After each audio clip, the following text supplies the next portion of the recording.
How to get rid of bats in a garage. Bats often find their way into open attic spaces, barns and open garages, seeking safe places to sleep through the day before returning to the night air to feed. While a few bats are not a huge concern, if you do not like bats and often keep your garage door shut, you do not want bats flying around your garage. They will leave droppings on your car and may attract other bats to nest in the garage and cause serious health problems and biohazards.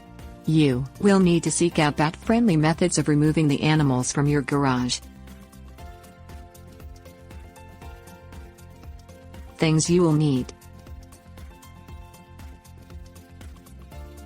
ladder, plastic sheeting, scissors, staples, staple gun, spray foam, caulk, wire or cloth mesh, safety goggles, gloves, respirator mask. Speak with local authorities and obtain a bat removal permit if you seek to remove the bats during their mating season. Not all states require that you have this permit, but many states have bat protection laws that require you obtain a permit to remove the bats using methods that will not kill them. Examine your garage during the daytime for holes that the bats use to enter and leave your garage. The bats may only enter from the car entrance, however, most garages have vents, located high on the walls, that the bats may also use. Close your garage door and use daylight hours when the bats are sleeping to cover any other entrance and exit holes with one-way doors, to allow the bats to exit but not return. To do this, staple plastic sheeting over the holes or vents, leaving the bottom edge and the bottom half of each side unstapled.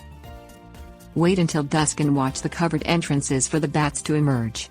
If you see movement under the plastic sheeting, continue to watch and you should see the bats begin emerging from the bottom side of the plastic sheeting.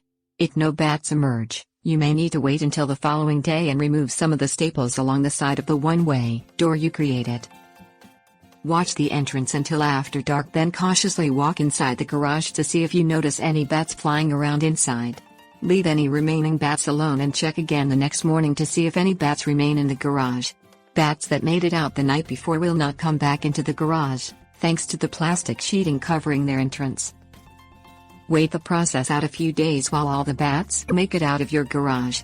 Then use daylight hours to remove the plastic sheeting from the entrance holes.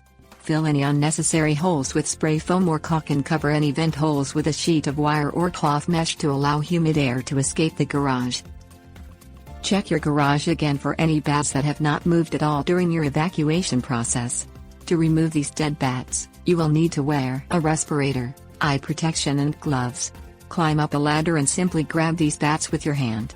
Dispose of dead bats by burning them or sending them away to a facility that will test them to determine if they have any diseases that threaten your family or the bat population.